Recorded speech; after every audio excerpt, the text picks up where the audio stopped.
Well, hello everyone, and welcome here to Manchester.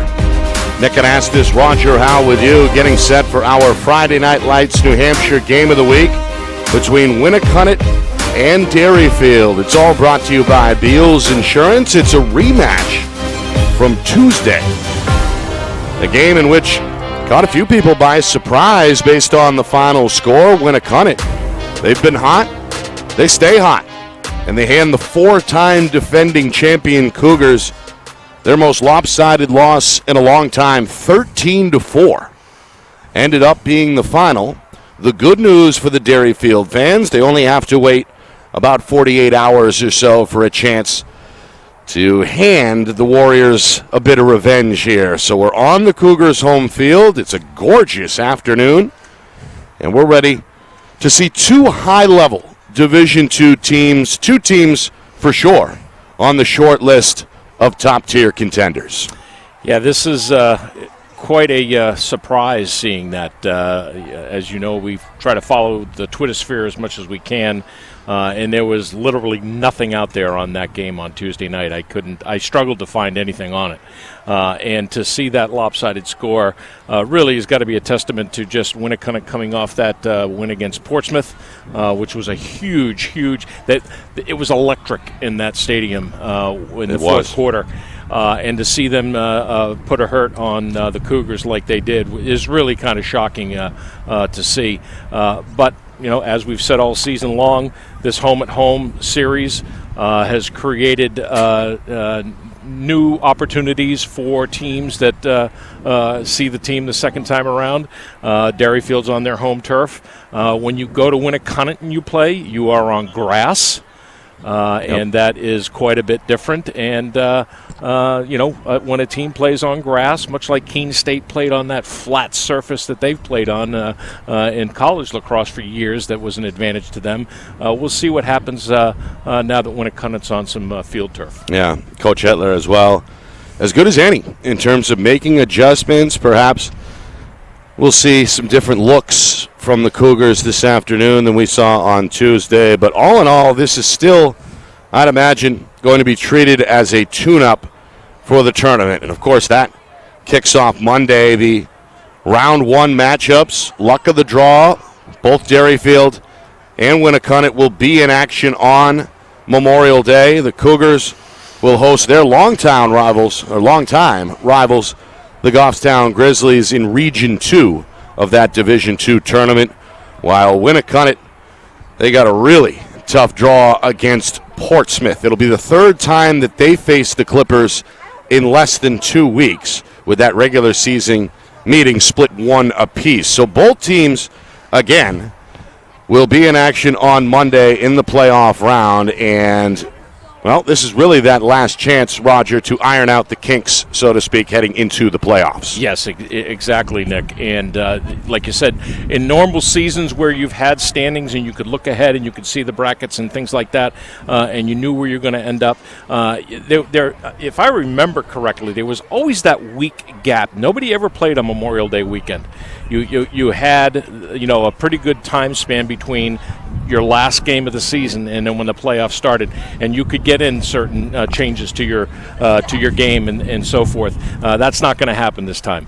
The interesting thing about that bracket in Division II is that these two teams here, if they see success in the prelims and then in the quarterfinals, they could end up playing each other in the semifinals. The way the brackets are set up, where Region 2 plays Region 4. So if they all see success in the next couple of games, they're going to be probably, as it looks right now, Portsmouth. Portsmouth would be the home seed in that game because they're the lower numbered ranking out of NHIAA. So, yeah, Portsmouth, so a lot of things in play here. They were unbeaten until last week when Winnacunnet handed them their first loss. That game was in Portsmouth. That was a broadcast that we did. We were fortunate enough to do. It was a good game, a 1-goal difference. So that game Monday really could go either way. Both head coaches have recognized that it's a tough task to face each other potentially 3 times in really less than a 2-week span. Yeah, and that being said, we just saw the Dover score, the second game of the week between Portsmouth and Dover. Dover was giving Portsmouth a heck of a time on Tuesday. It was 3-3 at half. They ended up pulling that out as a 5-3 win against Dover for Portsmouth, and they're up at the half 5-3 right now. But Portsmouth seems to be plateauing, where Winnacunnet is just taking off right now. Playing their best lacrosse of the season. Indeed. That's what head coach Pat Snow was hoping for. All right, Roger, as we get closer here to the opening face-off, give me a couple of keys each way for both the Cougars and the Warriors. Well, I'm done talking about Winnacunnet's zone. They've, in my opinion, they've moved completely away from that. They do click back and forth. They've got to show that defensive man-to-man look against Derryfield. Derryfield's got to win face-offs. Charpentier's got to win face-offs today, give them possession, and they got to play smart ball. And this field will allow them to play their game, which is they like to go fast. And we'll see what happens. All right, we'll keep an eye on those keys as we get ready for Derryfield and Winnacunnet, round number 2 here in Manchester. Right back to the Derryfield School in a moment. You are watching the Friday Night Lights New Hampshire Game of the Week, presented by Beals Insurance.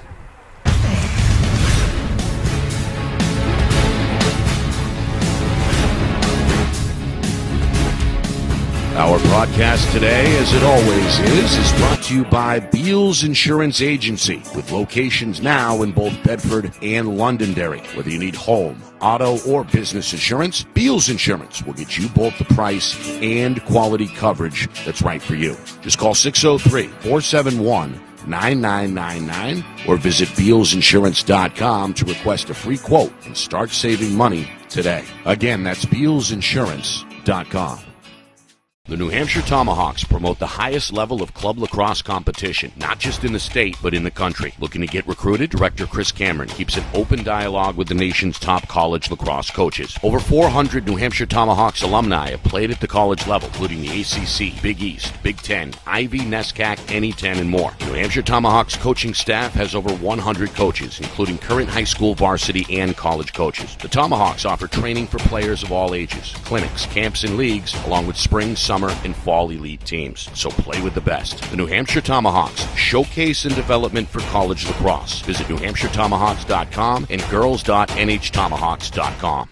Are you thinking of selling your home? Well, now may be the time, given that spring is here, the market is hot, and interest rates remain at all-time lows. It's time to call Roger Howe, a licensed professional realtor with the Bean Group. Not sure what your home is worth? Roger will provide a market analysis for you at no charge. With 12 years experience in residential, commercial, leasing, and investment properties, Roger knows your local market. So contact Roger Howe of the Bean Group today. Is your company interested in showcasing your brand to thousands of high school sports fans across New Hampshire? If not, why not? And if so, let's go. Friday Night Lights New Hampshire is seeking sponsorship partners. It's a perfect way for your company to get out in front of the moms and dads who make up our community. Help us help you, and we can grow together. If you're interested in partnering with Friday Night Lights New Hampshire, then email us at fnlnhmedia@gmail.com. That's fnlnhmedia@gmail.com. Join our team today.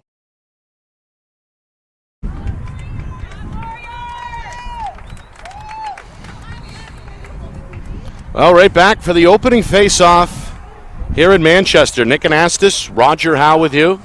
It's our Friday Night Lights New Hampshire Game of the Week presented by Beals Insurance. Two teams in Division II gunning for their 13th victory in the final game of the regular season. Winnacunnet coming in at 12-3, Derryfield at 12-2. The Cougars in their home whites, Warriors in their road blues, both head coaches. Chris Hetler of the home team, Derryfield, and Pat Snow of the visiting Winnacunnet Warriors. They meet at midfield, respective handshakes. It's a rematch from 2 nights ago, and Winnacunnet had their way with Derryfield, frankly, 13-4 out on the seacoast. We are underway here at Manchester, and the first face-off still loose near side. The battle continues before Derryfield's Tyler Laudieri, the defender, able to scoop it up. And now it's Jackson Snyder, the senior goaltender. Lobs a pass middle. His classmate Chaz Dean going to slow things down as Derryfield gets set for possession number 1. Yeah, good face-off there. A little bit of a scrum. They need this ball, so they're going to run their normal offense here to start. Stay open, try to work the crease a little bit. And a lot of direction coming from both sidelines. There's Coach Hetler in his patented checkered crimson and white pants, crouched down in his catcher's stance, controlling things from eye level. Well, Coach Snow opens up in the man-to-man, as you mentioned, Roger. We should see primarily man this afternoon from the Warriors, but don't be surprised if we do still see some zone. Yeah, I think he's confident now. He's got that. Good save there. That's Renaud. Yeah, Renaud just picks up where he left off against Portsmouth. The shooter was Dean. Renaud had him pegged for save number 1. Extra feed is dropped near the cage. A chest-high bounce ends up again with Schneider, and a quick outlet pass will free up Quinn Silvio, the midfielder, able to cross without a problem. Now Silvio going to fire. That one high and wide and out of play. Minute and a half gone by. Cougars looking for the icebreaker. Yeah, Quinn just testing the waters there with his stick. I'm sure he knew he had backup there. That's not a great shot to take, especially for him. He doesn't have the kind of rifle like a Hunter Druin has or of that sort. But he got the ball back. Cougars show patience. Winnacunnet giving room. 2 minutes in. Seem very patient at this point, staying in the offense that they're in. It's going around the horn a couple of times. Now the face-off man, Carpentier. To his right, shadowed by the defender, Jacob Guacaloni. Guacaloni not giving an inch. Derryfield going to move the ball. Ryan Etzo, a touch from behind the cage. One of their top goal scorers on his way to Nazareth. Looking for something there on that far side, but the long pole keeping him at bay. That's Sean Wools, one of Winnacunnet's better defenders. Yeah, this is more of what we're used to seeing with Derryfield in their offense, kind of morphing into that two-man crease action, going low and looking across crease to the oncoming attackman from goal line. They're trying to work something here. An extended possession. Been at this end here for over a minute and a half. Well, the other team can't score if the ball's in your stick, so. Silvio will finally fire. That's a low stop. Renaud from one knee. Ground ball goes to the Cougars. Set up shop quickly yet again. Carpentier will swing to the far side wing. It's Etzo, a little shake and bake, trying to get rid of Wools over there. Second man comes over. Yeah, Wools and his adjacent defender Canali, they're going to be keying on that low end when Etzo's driving. They're not going to give him much to work with, I'm sure. Carpentier, good closeout by Guacaleon. Again, Coach Hetler issuing instructions, waving that left arm from the home sideline. 4 minutes gone by, first quarter. A lengthy trip for the Cougars. They look to strike first. Yeah, it's almost like they're looking to find a seam and a flaw in the defensive coverage here. Just be very patient. Get away from that quick fire and draw game that they've been used to playing. There's that cross feed, but Renaud gets it. Quick outlet that's going to spring the defender, Cooper Canali, for Winnacunnet. Warriors in transition. First touch for Jake Ellis, one of their star senior attack. Winnacunnet now going to slow things down, and the Warriors will finally get a possession. Some room to fire. He'll take advantage. That's Ben Chase. Given room, forgotten about momentarily on the wing. Chase able to light the match and put Winnacunnet out in front 1-0. Yeah, Chase, he just sizes this one up and just lets it rip. Good placement of the shot. He went weak side against the goalie, and with the sun right in the goalie's face, I'm sure he didn't even get a whiff of that. Yeah, again, given room to size it up. Snow takes advantage. Able to beat Schneider up high, and the Warriors strike first. Cougars made them work defensively. They held in there. They forced the turnover in the end, and then they come down and are able to quickly post the first score of the game. The face-off goes to Derryfield, however, and the Cougars now a chance for the tie with 5 minutes gone by in this opening quarter. Yeah, Coach Hetler can't be upset with the way they ran their first offensive possession there. It wasn't a bad series that they ran there. They're just not penetrating the defense at all. They're not getting what they're used to getting down low. And they may have to start, doing stuff like this where you invert and, start cutting down, which you can see it kind of sizing up again that way. Yep, there's the opening. Pass. Mishandled behind the cage. Etzo tried to claim it. Loose near sideline. Guaglione, the inside position. His teammate for Winnacunnet, Maxwell Fowler. Finally gets to it. Winnacunnet has it. Reynaud, long outlet pass down the middle. Handled by Guaglione. Serves it near side, and now Chase going to pull it out. Hey, great man ball down here, and then a great clear. Those two Warriors were communicating on the ground ball against Etzo. They scoop it up, quickly get it over to Reynaud, and upfield back again to Giaccolione, and that's the way you want to do it. You got to look up. Warriors looking to make it now 2-0. Midway through first quarter. Good start on the defensive end for the Warriors, just their second trip on the attack. Chase picked up by Carpentier off the switch. Mancini now back on him. Mancini, the long pole defender. Chase going to jog deep behind the cage. Little two-man, flicks it over. Ben Merrick going to take over. Given some room, wants to go one-on-one with the Derryfield defender. Nice Colby Muse. Ellis. There's the pass, and there's the finish. Ellis, good cut and a good feed. It leads to goal number 2 for Winnacunnet. 2-0 Warriors. Yeah, this is the second or third time I've seen Ellis place the ball on a bounce shot that just hugged up underneath the crossbar. Just a tremendous play by him, and a good two-man game starting at the backside to free that cutter up. Winnacunnet looking sharp.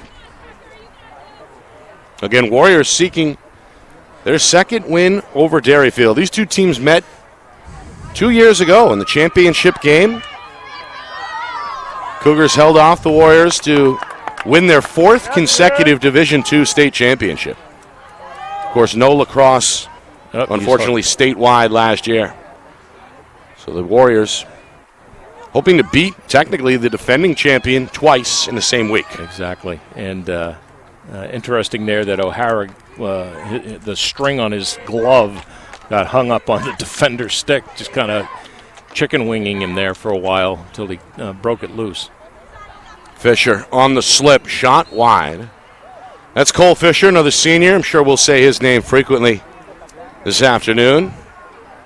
Yeah, that Fisher and Ellis have led the way from a goal-scoring perspective all season. Back down, shot. May have hit the pole. It goes right back to Ellis.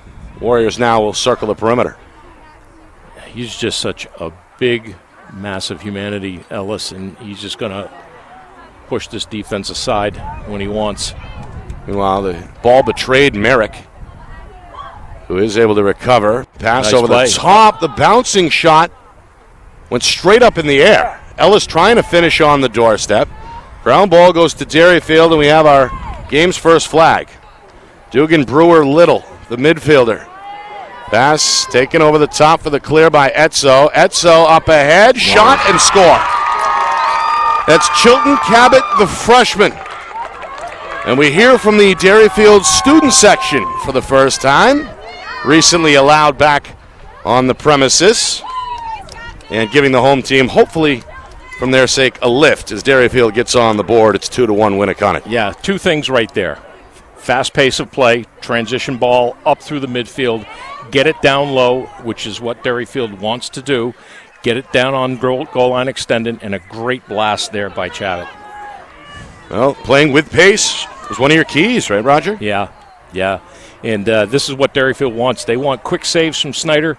They want quick upfield passes, get it between the boxes, and get their this is one team that I like the attack because they don't stand still. They come up and they want the ball. They don't retreat, go back into the box and wait for the ball to find them. They get the ball, and this is one of their attributes. Meanwhile, a 1-minute penalty against Winnacunnet's Ben Merrick. Missed the call there, Roger. I think it was a slash.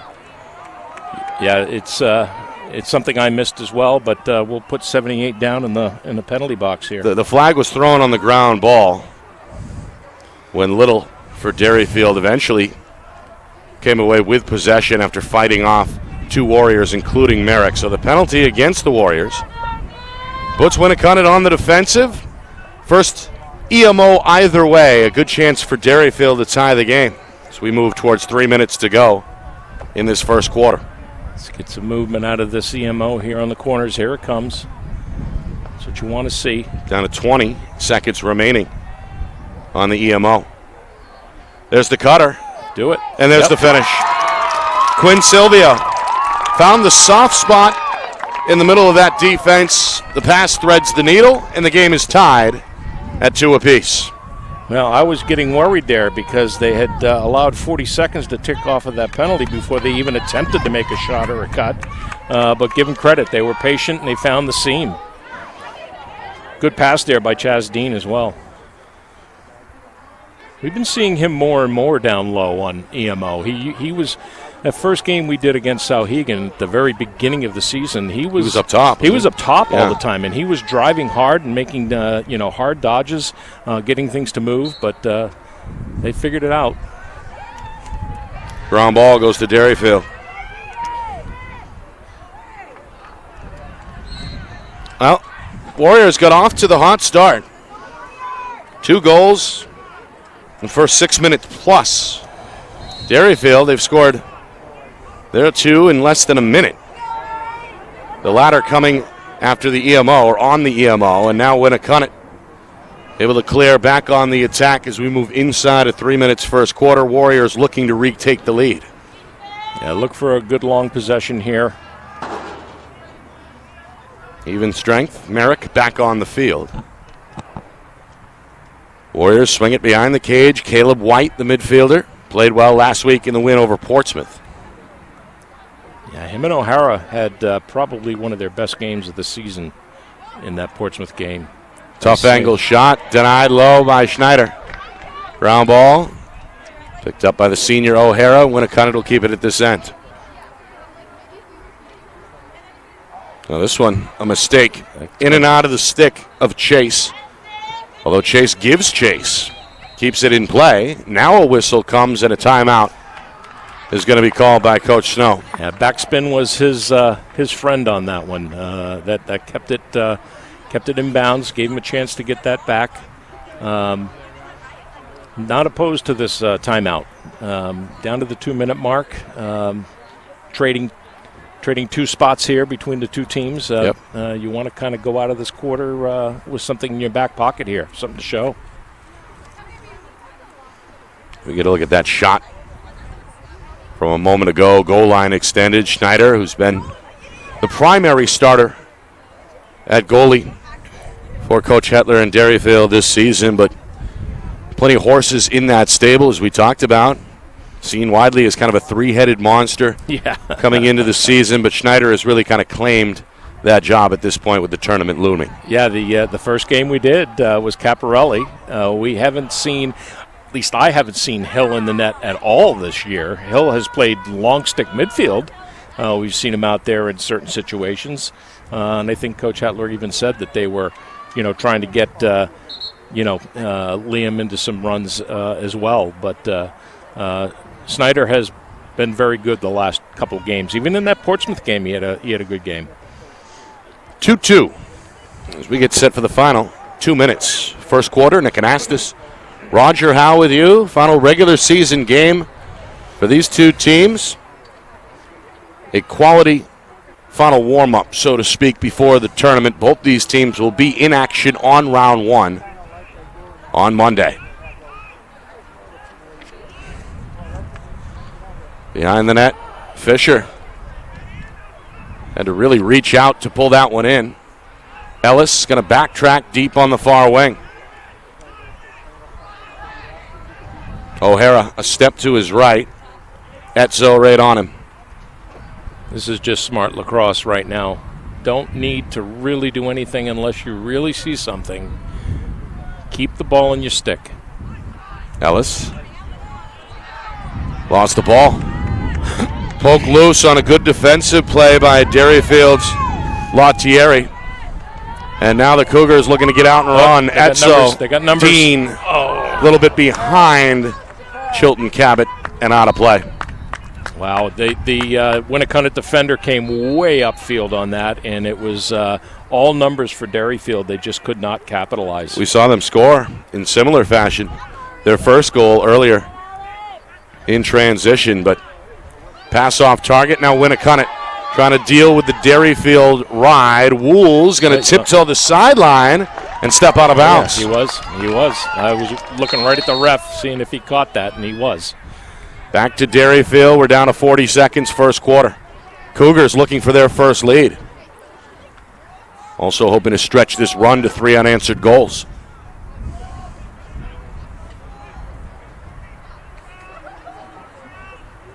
Again, Coach Hetler patrolling things from the sideline, directing traffic. Down to 15 seconds. Cougars seemingly ready to make their move here as we get down to 10 seconds. Watch the crease here. Here's Cole Giersch.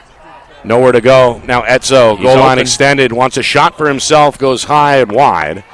Out of play with less than 3 seconds remaining. Derryfield, one final chance. From behind the cage to the wing. Etzo knocked away by Renaud, and that'll do it for the first quarter. As competitive as we expected. 2-2 here in Manchester. Right back to the Derryfield School in a moment. You are watching our Friday Night Lights New Hampshire Game of the Week, presented by Beals Insurance.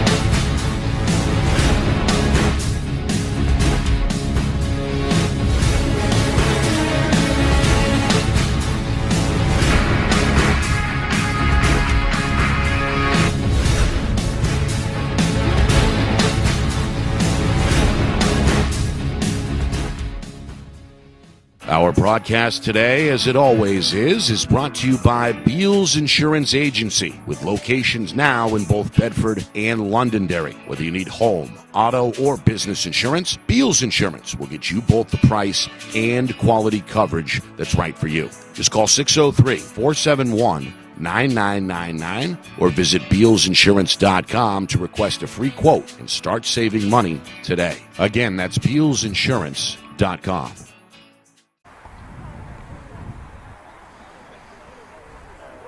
Back here in Manchester, 2-2 after 1. Nick Anastas, Roger Howe with you. It's our Friday Night Lights New Hampshire Game of the Week. Final regular season game for both of these two teams.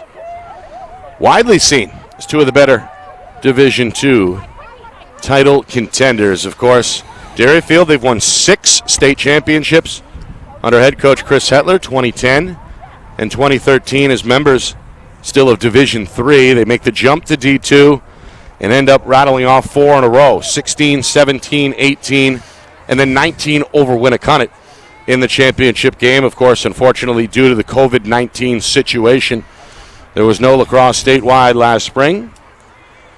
Derryfield looking for number 7 And if they Winnacunnet can pull it number off. one. Yeah, Winnacunnet, they've never done it. They've never. But they have been playing as hot as anybody as of late, which is just the way head coach Pat Snow was planning on things shaking out. Yeah, and I'm sure Derryfield, for those seniors that remember that 2019 season, remember losing to Derryfield in the finals. And yeah, sure they'd like to get something back here. That's one thing Coach Snow did mention during our interview a couple weeks back. Said those guys were sophomores, a lot of them even at that time, big part of the program, and now 2 years later are seen as experienced leaders here, especially now, given that Winnacunnet is widely considered a title contender. Yeah, for sure. And you can see it out there. You can see the leadership in this, especially the seniors on the offensive side of the ball. Well, a two-man game near pole ends up as a turnover. Yeah, he just cradled that right out of his stick. He got a little bit of pressure on the gate from the defender, and as he tried to, that was very close, Mr. Raynaud. Don't let Coach Terrio at Keene see that. Almost rolled in on him. The Keene State commit looks sharp in goal so far. Ends up in the end getting it away cleanly. Warriors clear, and now we'll settle in, moving right to left for the first time here, as the two teams, of course, switch ends to begin the second quarter. Yeah, when we've done the Winnacunnet games, we've been afar. We've been away from the field. Now we're within a stone's throw. Ellis is big, is my point. This number 94 is huge. Yeah, he's a man amongst boys. I'd love to see his dimensions. Yeah. We don't have the height and weight, but he looks like he's about 30 years old out there. Oh, my God, he's big. Meanwhile, shot wide. Good hustle by Derryfield in that far corner to take over possession. Patented pressure on the ride, handled by Silvio at midfield. He'll make his move to the far side wing, and the Cougars again look to set up shop on the attack, seeking their first lead. Winnacunnet jumped out in front 2-0. After some lengthy Derryfield possessions opened up the game, the Cougars did not get on the board till the 4-minute mark. On a goal from freshman Chilton Cabot. There's a penalty on the play against Winnacunnet as well, and the Warriors, well, they paid the price. Quinn Silvio, less than a minute later, cashed in on the EMO, and that's where we are, tied at 2 until now. Goal number 2 for Quinn Silvio. Able to fire across the middle. Lights the lamp for the second time, and Derryfield has the lead for the first time at 3-2. Yeah, Silvio started off this game. I think he had the first shot of the game, and he looked like he was really just kind of chugging around out there. But that goal there, that was as good a goal as, even perhaps Hunter Druin in his left hand the other night. Take it easy. Yeah, right. They like to stir things up a little bit with these D2. And well, Silvio, he's touched the ball a lot here early on. He's been active. He's been in pursuit of ground balls, and he's pulled the trigger a few times. It's worked out for him twice. He's got Derryfield out in front 2-1. Face-off ends up with Winnacunnet. Warriors waste little time, but the pass is a little high. Chase in pursuit in that far corner. Can he keep it alive? No, he cannot, despite a best effort. Somersaults in the corner, but the ball ends up across the line. Schneider, a quick restart. The goaltender fires a long outlet pass to Etzo over the line for the clear. And Derryfield, Roger, is seemingly settled in after perhaps a cautious opening few minutes. Yes, indeed. And not quite sure that Winnacunnet has got the legs to keep doing what they're doing here, or what Derryfield is doing with the transition game and the clear game. We'll see. Even in that Portsmouth game, it was a very calm game back and forth until the fourth quarter when things started to really get rough. But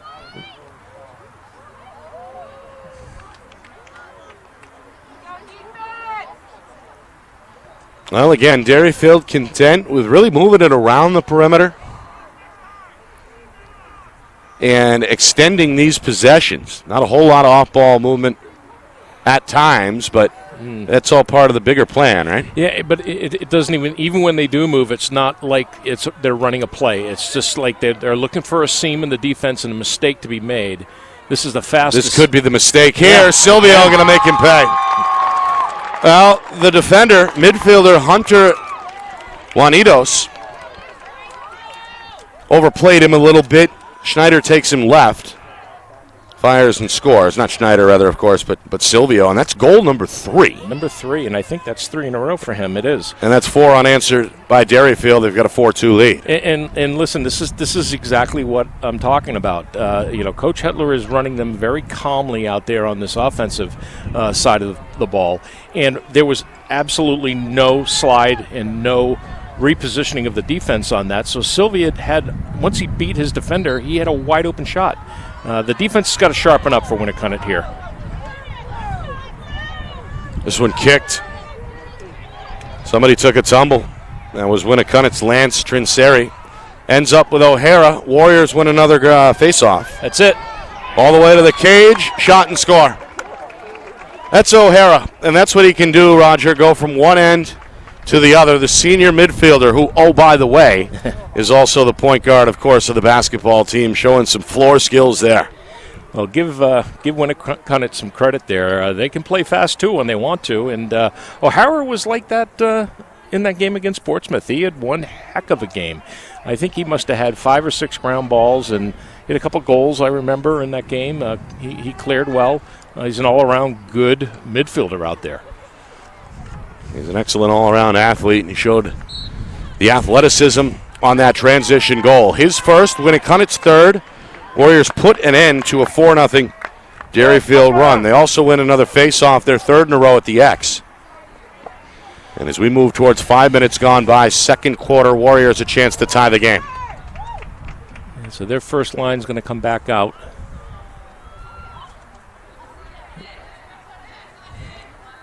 And see what they got cooking here. Well, Ellis wants a one-on-one. The long pole defender is game. That's Mancini who pokes it loose. Recovered. Ellis now a step to the middle. Fires and scores.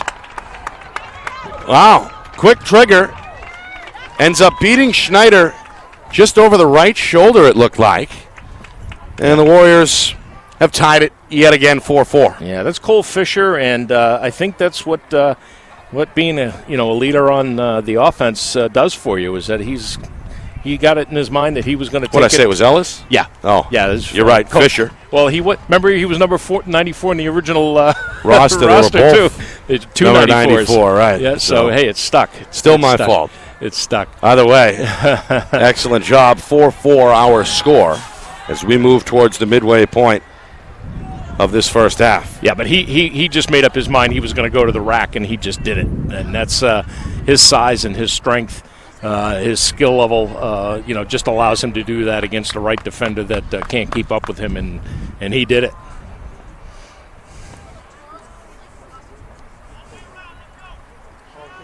So again, Derryfield going to just play a slow down, find the seam. Let's watch closely on the defensive side and see if Winnacunnet can kind of make the corrections they need to in action here.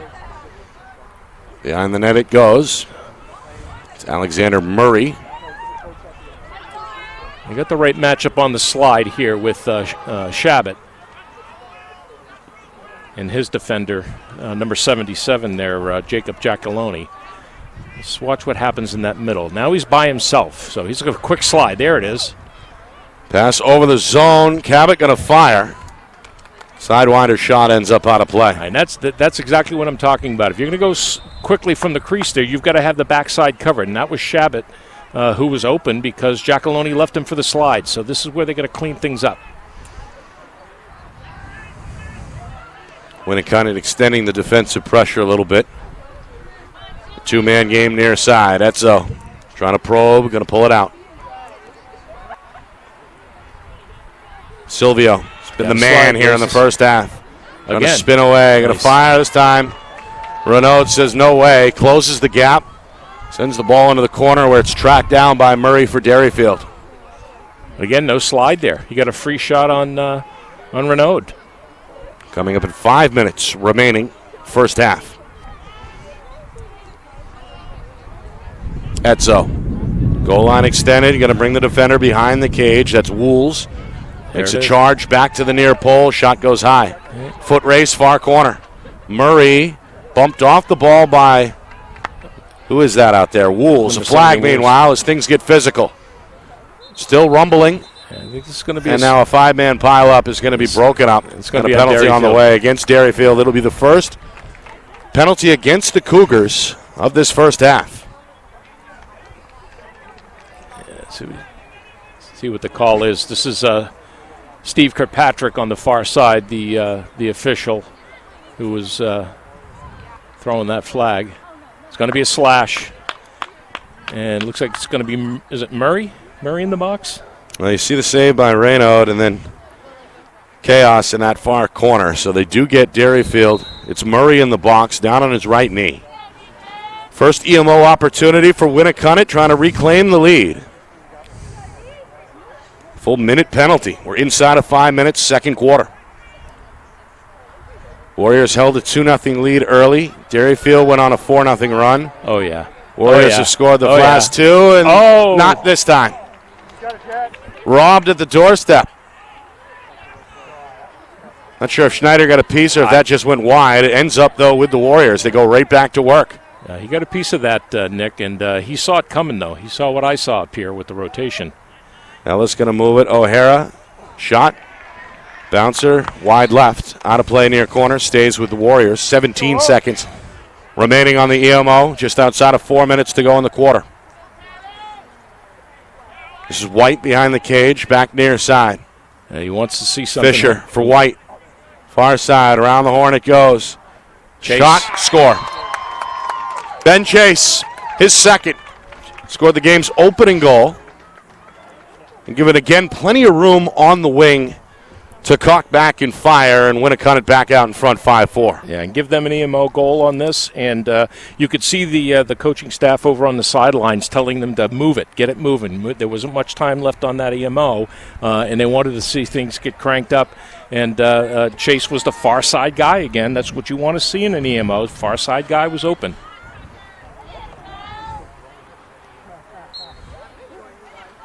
Face off to Carpentier. Been relatively even at the X. Carpentier had lost, I think, the previous 3, though. So Derryfield gets one they need. I got 5-4. Derryfield? I'm sorry, yes. No, Winnacunnet 5-4. Okay. Which doesn't make sense. I'm missing one. Well, I had 4-4, so I was missing 2. Hoping you'd bail me out. That's so. Deep behind the cage. Back out here for Gersh. Silvio's been the story for Derryfield. 3 of the 4 goals for the Cougars. Freshman Chilton Cabot the other. Warriors with 2 from Ben Chase. Oh, nice cut. Oh! 1 from Jack Ellis, 1 from Cole Fisher, and 1 from James O'Hara. Silvio getting tired of using his forehand, going behind the back on that one. Ended up wide. And now behind the cage, Etzo trying to operate, being steered away by the long pole. Spins, gets inside, and finishes. A spectacular move by Ryan Etzo, the senior headed to Nazareth. Little spin and grin down there on the doorstep. Wow, just great lacrosse by Etzo. We've seen him do that several times this year. He's done it from behind goal line extended. He's done it in front with a little question mark, and he's done it just there where he just bullied around Sean Wools and just willed himself to the goal. Found a little seam on Renaud's left-hand side, and there it is. Good play. Puts an end to a mini run by Winnacunnet of 3 unanswered goals as well. Well, good play defensively as Carpentier lost his stick and the ball. Tucker McCann, the midfielder, with an impressive-looking swipe. Now Winnacunnet able to clear, and then the timeout comes from the visitor sideline. It comes with inside of 2.5 to go in that first half. This first half with the game tied at 5 apiece. Good quarter. Yeah. Good quarter. As competitive as we had predicted. Again, this was a 13-4 Warrior win as we take a look at that defensive play. Looked like McCann wielding an axe there. Yeah. Right in front of our cameraman, John Barron.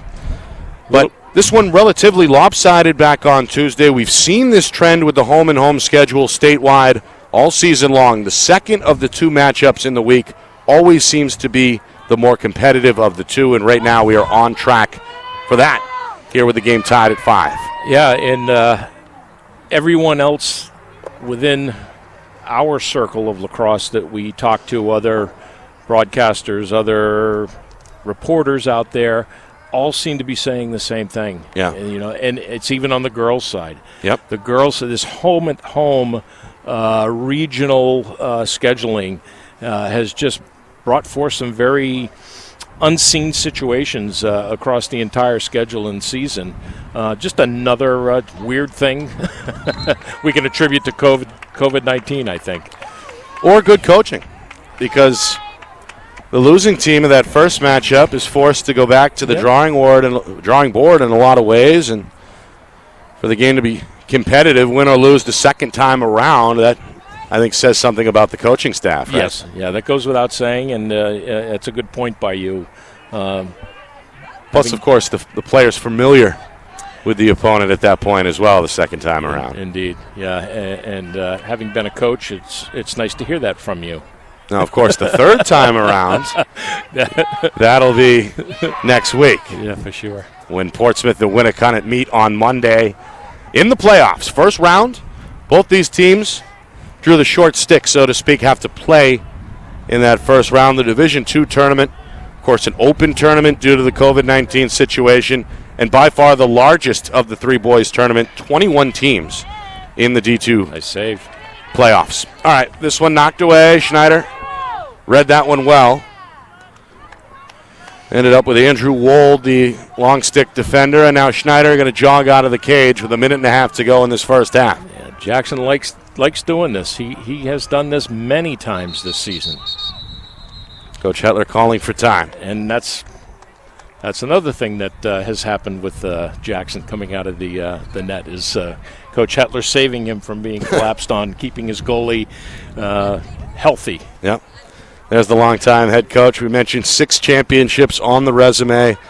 Looking for number 7. He also recently became a father and is in the process of balancing head coaching and athletic director duties here at Derryfield with newfound parenthood. So that always a challenge for our longtime friend, Coach Hetler. Coming up at halftime, a look around the state. We've got a full slate of games to get to. Final regular season games for a lot of these teams in action today. They'll get to recoup over the weekend, and then again for some of these Division II teams in the state, it's do or die on Monday. The D1 quarterfinals, no, the D1 preliminary round gets underway on Thursday. By the way, here is our broadcast schedule for next week. The D2 playoffs begin, as I mentioned, Monday on Memorial Day. Great way to wrap up the holiday weekend with a 5 o'clock Eastern time start. We're on the air around 4:45 on Monday. Big Division I game between Wyndham and Hollis Brookline, two of the better programs, two of the hotter teams as well in Division II. Then on Wednesday, we give you girls action. Or no, we give you Concord and Souhegan on Wednesday. I thought that game was on Thursday. That June is the 3rd. On the master schedule, it's Thursday. Yeah, I think we're doing a girls game between, most likely, given the matchup, it'll be Londonderry and Pinkerton. And we'll be doing that game on Wednesday. We'll definitely be in Souhegan, I think, on Thursday. As Concord, our first look at the Crimson Tide, will face off with the Souhegan Sabres. So we'll get that straightened out. Yeah. Coming up here. Final minute, first half. Game tied at 5. It's been tied more often than not in this first half. Each team has held a 2-goal lead that is not held up. Derryfield out of the timeout. Possession extended here on the perimeter. They go now behind the cage with Etzo. Wants a one-on-one with Wools inside of 40 seconds. There's that two-man crease. Watch Etzo. Dean on the move. Dean going to fire and rain out a swooping save. that mean? Quick outlet low, near side. Guacaleon going to pick it up. The long stick defender now backtracking. Goes back to the cage for Raynaud. Clock continuing to tick down to 20 seconds. Winnacunnet still trying to fight out of their own end. Bouncer goes up the middle. It goes unclaimed, and now Mancini able to spring to it for Derryfield. Whistle. Mancini's knocked down. Coach Hetler wants a flag. O'Hara, the man who did the pushing, offers a good token of sportsmanship. Shakes Mancini's hand, maybe to avoid the flag. And Derryfield calls another timeout here with 11 seconds remaining. Coach Hetler a chance to dig further into that bag of trips, perhaps, for one final shot here before halftime. Yeah, that's, with or without a whistle, you got to throw the flag there. I mean, that's a blatant push in the back. And, you can't hear the whistle timeout and the whistle on the replay, but that was a pretty close call for Winnacunnet. Just one penalty both ways. They've both been influential as the other team has cashed in on the EMO. So 5-5 is where we are. Both teams have now used 2 timeouts. Yeah, good lacrosse. I'm surprised that that game went the way it did the other day. We would have been nice to see some film on that. Which game? Oh, the Tuesday, the Tuesday the first game. matchup. Yep. Yeah. Didn't even see a box score. I mean, not that you would, but interesting turn of events. 13-4. Winnacunnet, it was their day on their home field. It was their senior night, too. Yeah. All right, final 11 seconds. Derryfield will start from their own end, about three-quarter field. Etzo jogging towards midfield. Fires a pass far side. Dean coming middle. 3 down to 2 seconds. Down to 1. There's the shot. Ends up wide and out of play, and that will do it for the first half. 5-5. Derryfield and Winnacunnet tied at the midway point. We expected a competitive game. We've gotten one. Winnacunnet held an early lead. Derryfield rounded off 4 in a row after trailing 2-0. Winnacunnet responded with a 3-0 run of their own before the final goal went to Ryan Etzo of the Cougars. And that's where we are, Roger. Dead even at 5 apiece. Man, that's what you want to see, though, after coming off a Tuesday game like you or that transpired out there in Hampton, is the Cougars to come back and break even here, hold serve, and start with 2 periods left in the season. Yeah. All right. When we come back, a recap from that first half, a preview of the second as well, as a look around the state, final day of the regular season, in a lot of cases, a lot of scores to get to in just a moment. 5-5 here in Manchester. You are watching our Friday Night Lights New Hampshire Game of the Week, presented by Beals Insurance.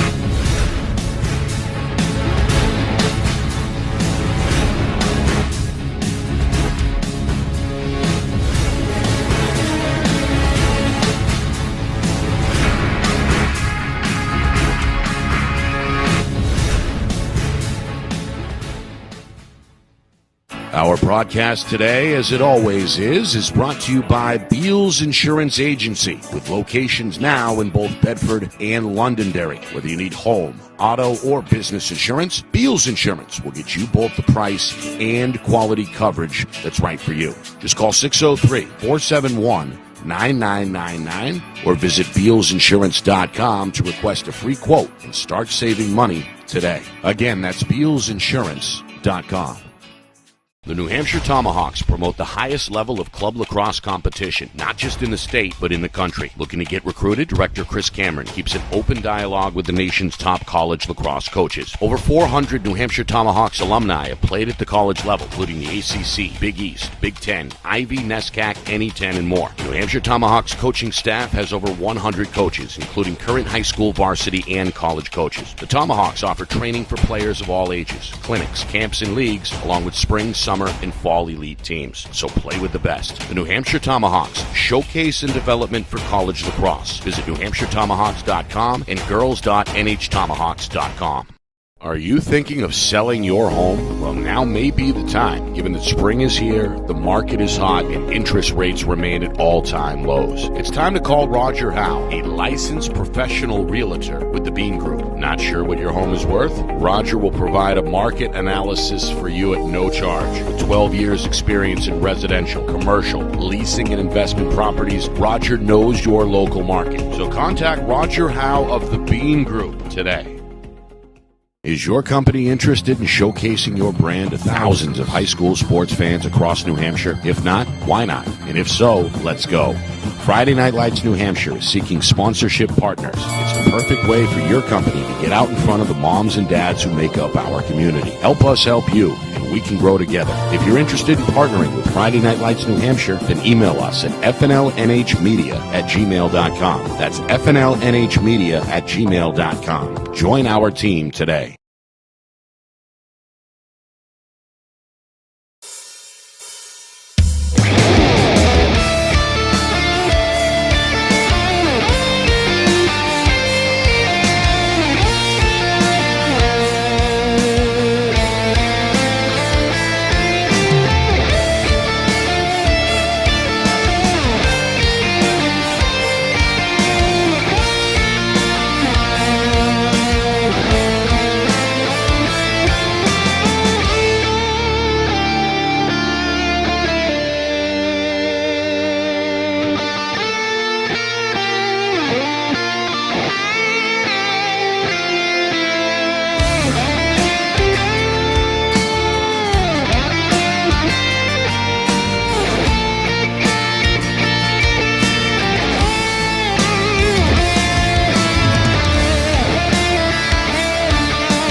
Well, getting set for the start of the second half here in Manchester.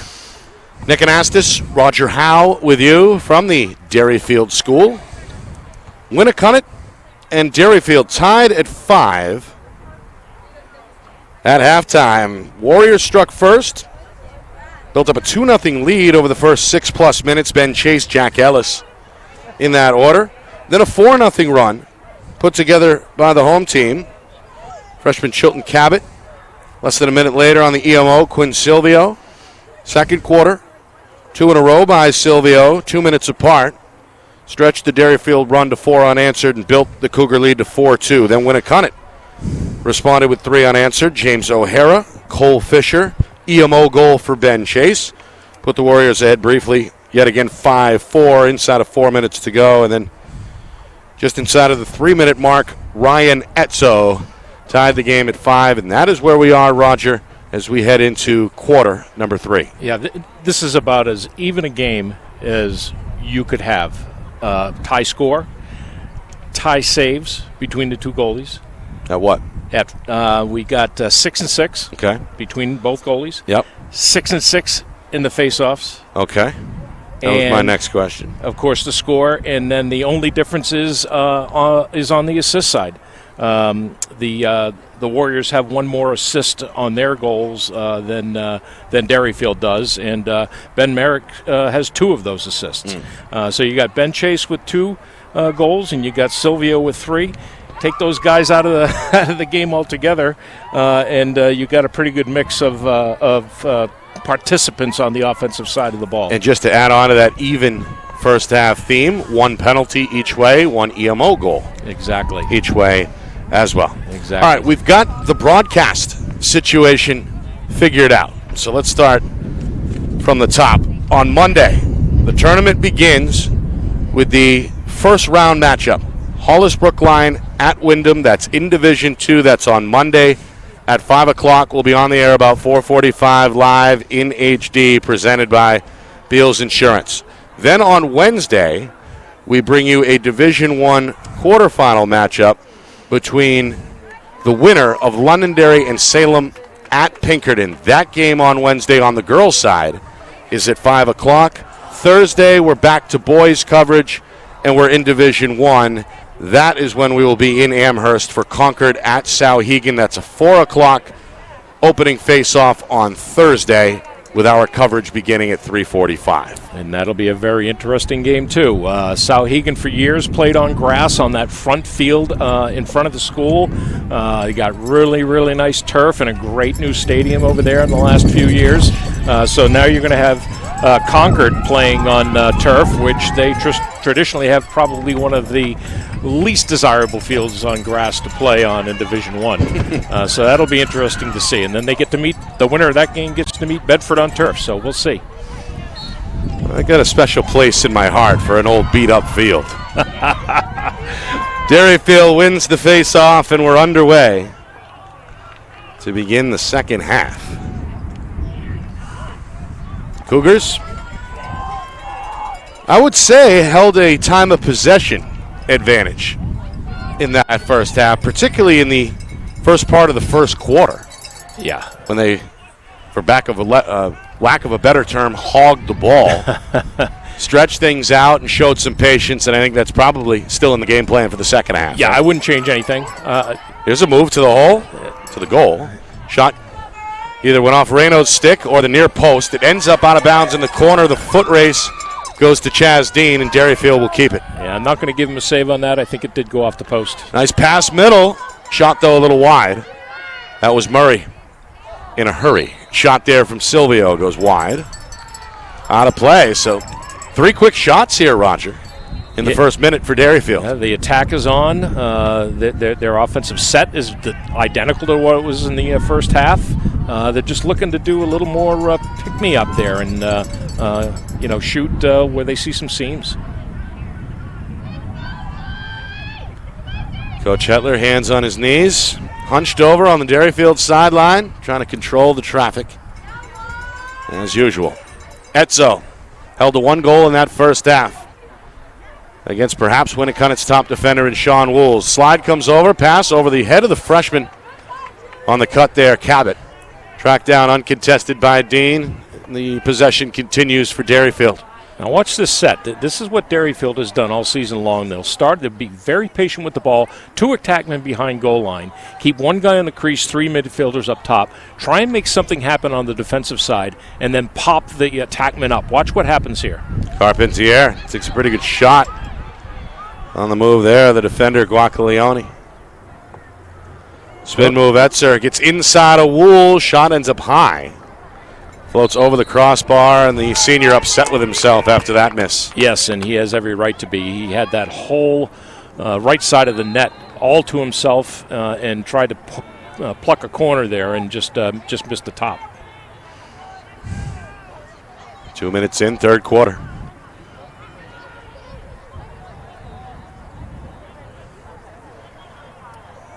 Now Winnacunnet looks like paying a little extra attention to Silvio, who led the way in that first half with 3 goals. The defender is Hunter Juanitos, who's really all over him.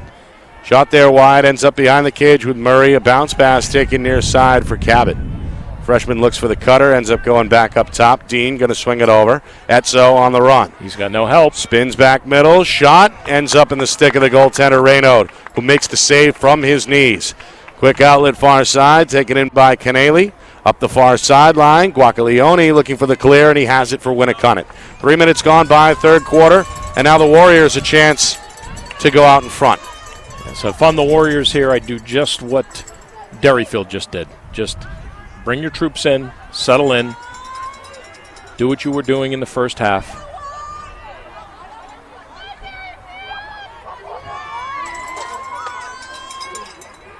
Well, you can hear the student section. They've returned. It's good to hear them. Again, limited attendance most of the season, with tickets limited really to just friends or really family and maybe a few immediate friends, but by and large, no student section up until recently. We saw a good crowd the other night at Pinkerton. And again, a pretty sizable crowd that includes some girls players, and I think the JVs are out there on the hill as well. There's a shot upstairs, well over the crossbar, and contested by Chase. It'll stay with Winnacunnet. Yeah, I would try to be overloading on this side of the field. The sun is right in Snyder's eyes, and they got all right-handed shots out there right now. Good save. O'Hara's bouncer. Tracked well by Schneider. And here comes the senior leaving the crease. Now he'll fire a pass near side, pulled in behind him by the long pole. It's Wold. Wold on the move. Pass left side, taken by Murray. Closed down quickly by Wools. Now Murray trying to scurry away from Wools. Gets the step. Pass intercepted by O'Hara. Now a flag flies behind the play. Lands just outside the crease, and it looks like it's going to go against Winnacunnet. Comes with just over 4 minutes gone by. A slash against the Warriors. On Wolves. It's a rare penalty. Either way, just one against each team in that first half. Both teams were able to score on the EMO in that first half. So Derryfield, a golden opportunity with Wolves now in the penalty box and 1 minute up on the board. Did not see that slash. It was away from the play, but it was right in front of official Kirkpatrick. Shot. Oh. Score. Silvio goes low. Reno dropped to both knees in an effort to deny the shot, but somehow it's just Quinn Silvio's night, his 4th goal. He is Dean on the assist. There you see, Roger, a chance to wind up and go low. He is just feeling it right now.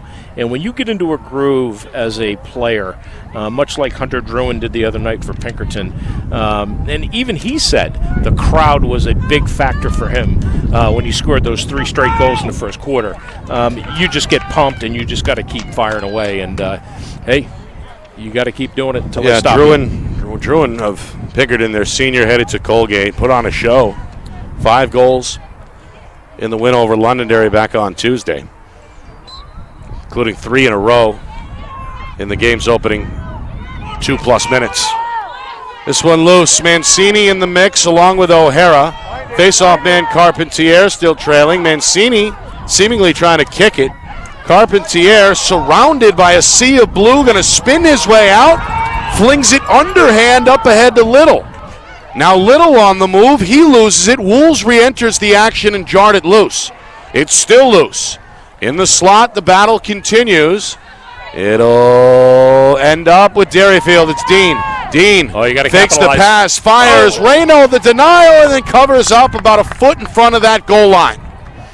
The action heating up with 5 minutes gone by in the third. Derryfield a 1-goal lead. Winnacunnet gets the stop they needed. O'Hara gets the clear he wanted. O'Hara down the middle, fires and scores. James O'Hara, another end-to-end goal similar to the one that we saw him pull off back in the first half. We're tied at 6. He is just a freight train that's just run away on the tracks when he gets over the 50-yard line. Couple of good face dodges. Didn't see really anybody on the Derryfield side that wanted to get in his way. And this is what O'Hara has done a very good job of this year.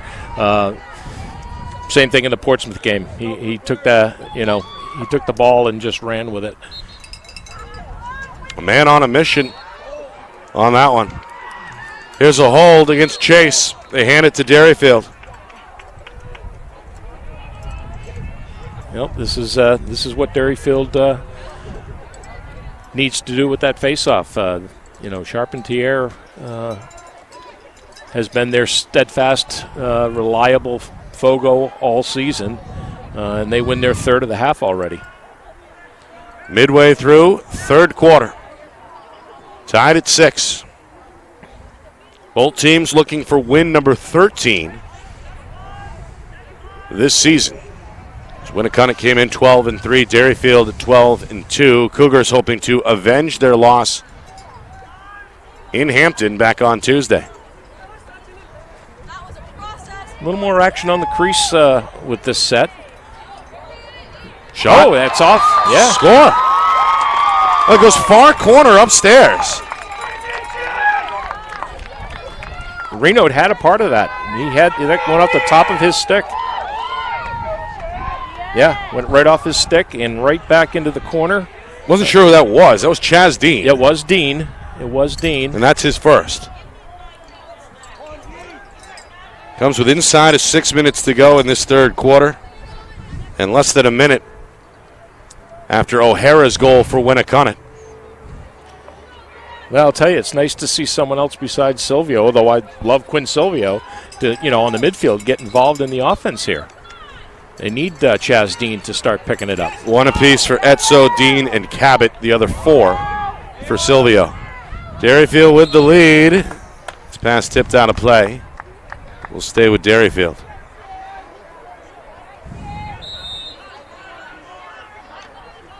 So this is going to be an advantage for the Cougars. If they can start wearing this defense down with these long possessions, by the time the fourth quarter hits, could work in their favor.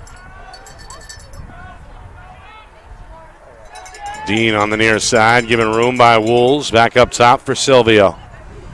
He's had the hot stick. Far side, Cole Giersch. Around the horn it goes again, deep behind the cage, Murray. He's open. Looks for Dean. Where's the cutter? Silvio through the zone. At the top of the zone, rather. Shakes to his left.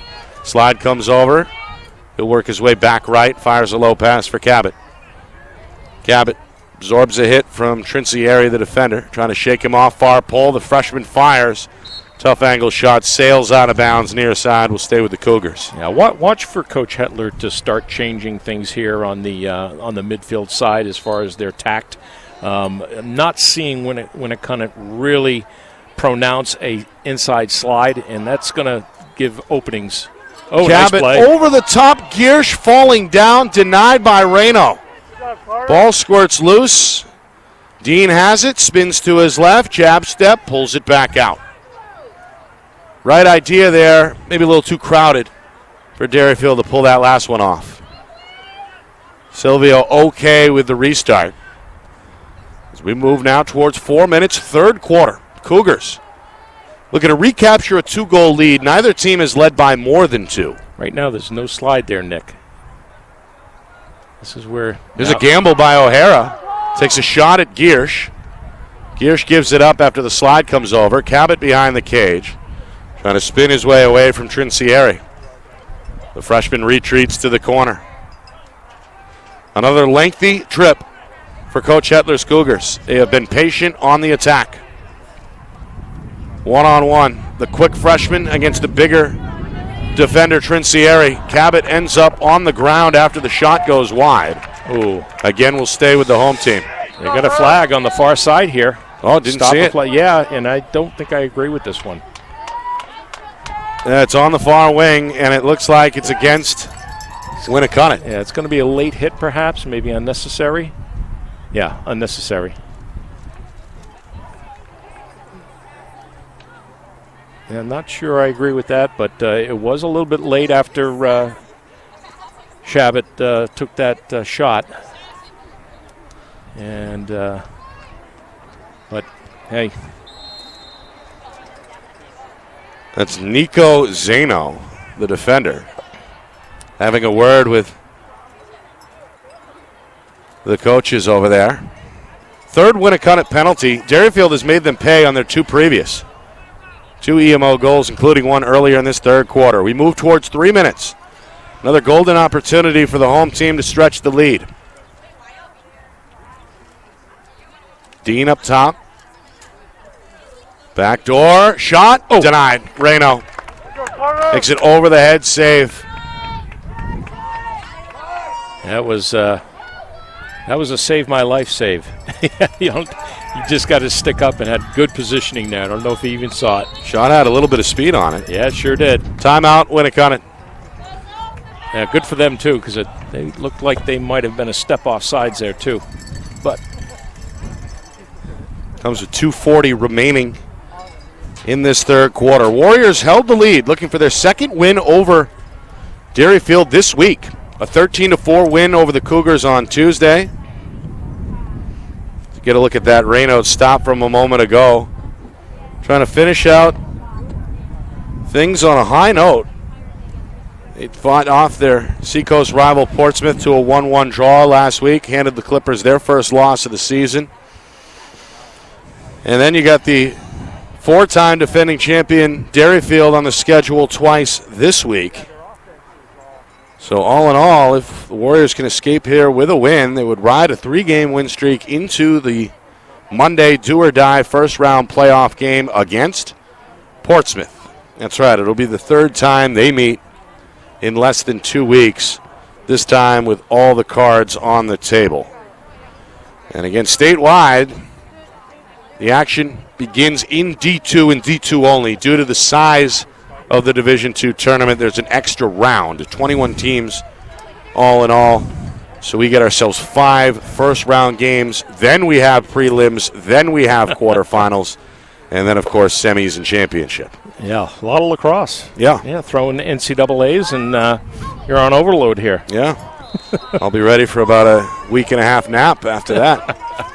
7-6 as we go into the final 2.5 minutes here, third quarter. Warriors held a 2-0 lead early. At one point late in the second quarter, we're on top 5-4. Game tied at halftime at 5. We were even again at 6 a moment ago as this shot goes wide. That was Fisher. Right now, the difference maker, Chaz Dean, scored just past the midway point of this third quarter to put Derryfield in front 7-6, and that's where we are now. Meanwhile, Chase on the near wing. He scored twice for the Warriors, so has the midfielder O'Hara. White going to go behind the cage. This one gets away from Ben Merrick, turned over to Derryfield. A rare, unforced error either way today. Yeah, it's been a clean game in that regard. We really haven't seen, except for one step out of bounds here and that one there. Count them on one hand. Yeah. Meanwhile, Mancini rubbing off an Etzo screen. Etzo gave a pretty good shoulder there into O'Hara. My kind of screen.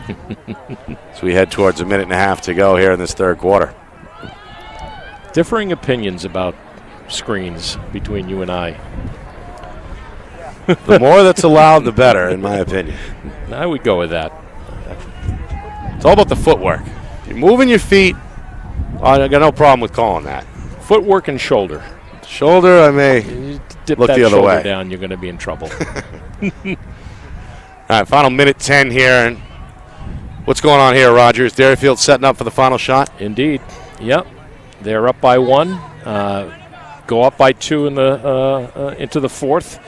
Be a huge advantage for them. A little bit of a breakdown with Winnacunnet right now, or in this quarter up till now. They'll attack. Final 45 seconds, third quarter. Oh, Shot, score, Ryan Etzel. They surprised everybody there. Most importantly, the goaltender, Raynaud, as the quick trigger. Kind of floated over the shoulder there, Roger. A little finesse on that finish. yeah, he just muscles this. I mean, the defender has his stick all over his hands, Sean Wools, and Etzel just simply pushes through all of that and muscles it into the net. And how about the placement? Not a lot of room to spare there. Sneaks it just underneath the crossbar and over the shoulder of the goaltender. Yeah, I think it actually surprised Raynaud. I mean, to see that Wools had him tied up like that, he wasn't expecting that ball to come out of his stick that way. So 8-6 Derryfield. They've scored 3 of the 4 goals in this third quarter. I think you do the same thing here. Another face-off win as well. They've had a growing advantage at the X after things were pretty even early on. Yeah, they've got a slight advantage right now. Yeah, they won all 5 of the face-offs in this quarter. Well, there you go. 15 seconds. Time for one more. Quinn Silvio, he's got it. He scored already 4 times. He's going to go at O'Hara from behind the cage. He's going to spin. He's going to look for a cutter, but the pass is broken up. Wools gets to it for Winnacunnet, and the big defender is going to run out the clock on the third quarter. A good quarter for the home team, Derryfield. Break open a halftime tie. They lead 8-6 as we head to the fourth quarter. Will the Cougars enact some revenge from Tuesday's loss, or will Winnacunnet play spoiler on the road and steal this one in the fourth quarter? We find out next. You are watching our Friday Night Lights New Hampshire Game of the Week. It's presented by Beals Insurance.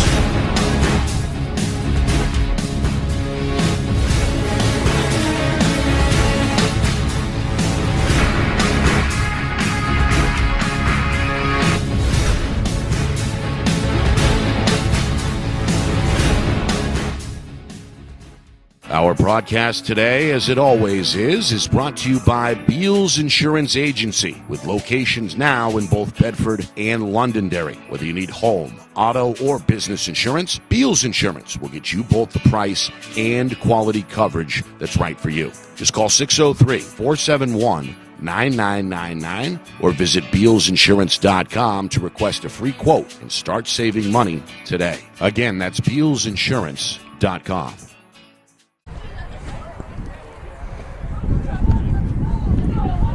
Start of the fourth quarter here in Manchester. Nick Anastas, Roger Howe, Derryfield. They're not used to losing. A lot of undefeated seasons in the past. Just one loss going into Tuesday night's broadcast, or rather matchup with Winnacunnet. The Warriors spanked them, frankly, 13-4. That's not the Derryfield team we've seen tonight. They look like the champs of old. As they lead 8-6 after 3 quarters, they have been crisp. They've been able to execute. They've scored on special teams. They've won more face-offs than not. All in all, a lot of check marks for Coach Hetler's Cougars. Let the games begin. You hit it on every topic there. The only thing that I can add to that is Winnacunnet, I didn't like a lot of what I saw on their defense there. In that third. But let's see what they can do here in the fourth and clean it up. They're going to need to win some face-offs. All 5 went to Derryfield in that third quarter. They get one here. 8-6. Neither team has led by more than 2. Derryfield held a 4-2 lead back in the first half. Winnacunnet led 2-0. And right now the Warriors' mission, cut the Derryfield lead in half here if they can, trailing 8-6. Story for the Cougars has been Quinn Silvio, the midfielder, 4 goals. Winnacunnet has been led by O'Hara and Chase, 2 goals apiece. Yeah, they're definitely changing a little bit on offense here. They want to try and get the matchups they're looking for, body size to body size. First minute gone by, fourth quarter. Winnacunnet, to their credit as well, Roger. We've talked about Derryfield being patient on offense. Warriors have shown a lot of patience as well, as they have here with this possession well over a minute long. Yeah, and with the exception of that unforced error in the third, they would have had another long possession there. And work the perimeter here. Spin move. White, back wing. Chase looking for goal number 3. The sidearm shot that goes wide. They seem to be looking to do this matchup here with Merrick and Charpentier. This is the third one-on-one they've started from behind. Merrick for White. Scoop pass. And now Fisher will come near side. It's a good matchup for him. Fisher fumbles, and he stumbles, and draws 2 flags. Yeah, that's going to go against Dugan Little. The Derryfield defender a little too aggressive there. No. Is that the second Derryfield penalty of the game? That is. We saw one back in the first half. We see one here with just about 2 minutes gone by in this fourth quarter. Yeah, I think they're trying to decide if that was Charpentier or no. I think they got the wrong number there, but that's okay. Coach Hetler visibly not pleased, Roger, as he's giving the old shoulder slump to the officials. Yeah, I gotta go with him on that one. If anything, I thought it was Dugan Little that had anything to do with that flop as the Warrior player went to the goal. But Coach Hetler's going to call a timeout here. Timeout. Comes with the minute penalty put on the board against Lutieri. Yeah, I did. Both teams have now called one timeout apiece here in the second half. Yeah, wish we could see that on a replay again because, if anything, I saw a push. I did not see a slash, and I didn't think it was Mr. Lautieri. And there's our guy in the studio. Thank you, Ben. He gets the step and then takes it over the shoulder, it looks like, right? Yeah, and it's number and that's 11. Little, number 11. It's maybe a little extra on the way down. Yeah. By Lautieri, maybe. Yeah, I could go with the slash there, but it wasn't Lautieri, that's for sure. Well, but doesn't matter. It's a minute. There's a player in there either way, right? And again, the EMO both ways has played a big role, a combined 3 goals. 2 for Derryfield. Winnacunnet did cash in on their only previous EMO try late in the second quarter. Ben Chase scored his second. And that was the last time the Warriors led. At that point, it was 5-4. Yeah, I mean, otherwise a pretty clean game. I mean, had some pretty rough play between, Winnacunnet and Wyndham. That first game we saw, they got rough towards the end. The Portsmouth game, I think there was a locked penalty in that on Driscoll from Portsmouth. We saw several pretty rough and tumble events. Physical game Tuesday in Pinkerton, too. Yes. Well, the tournament's around the corner. I think we'll see the physicality elevated as the tournament begins. Final day of the regular season here in Manchester. Chase, a bouncer, gets it to go. And then has a look for the Derryfield student section. That's number 3 for Chase. And Winnacunnet is back within 1. This is the kind of stuff that we miss so much in the last 18 months with all our sports. Is just, getting the crowd involved, inciting the fans on either side. Playing the villain, right? It's part of the fun. Yeah, we've seen that a couple of times in the last 2 or 3 games. We talked about Druin the other night doing it. O'Hara said something to Driscoll in that Portsmouth game after bumping him off the ball after a big, long dodge by Driscoll, and just gave him kind of a, you can't get by me type thing. But I love it. I love that stuff. That's the competitive spirit. I love it. For sure. Back to even strength. Face-off, still up for grabs, digging at the ground ball. It's a 6-man effort. Goes back across the line. Mancini thought he had it. O'Hara's right on his back, and finally it is the long pole Mancini who gets to it. Throws a pass off his back foot along the far sideline, taken in off the bounce by Murray, and Derryfield's got it. With nearly 3 minutes gone by in this fourth quarter, and that's got the home sideline excited. Meanwhile, a pass frees up Dean, but a whistle comes. And a timeout is called by Coach Hetler, and he knows he made a mistake immediately as he removes his hat and looks skyward. His team may have had a golden opportunity to score goal number 9 there. Instead, they get the timeout whistle with 9:12 remaining in this fourth quarter. I think Coach Hetler owes Chaz Dean a Happy Meal because Chaz Dean was heading to the goal, and he was one-on-one with Reynaud, and he took the Happy Meal right out of his hands, right through the drive-through. That was not good for Chaz. He's gonna remind Coach about that in practice tomorrow, I'm sure.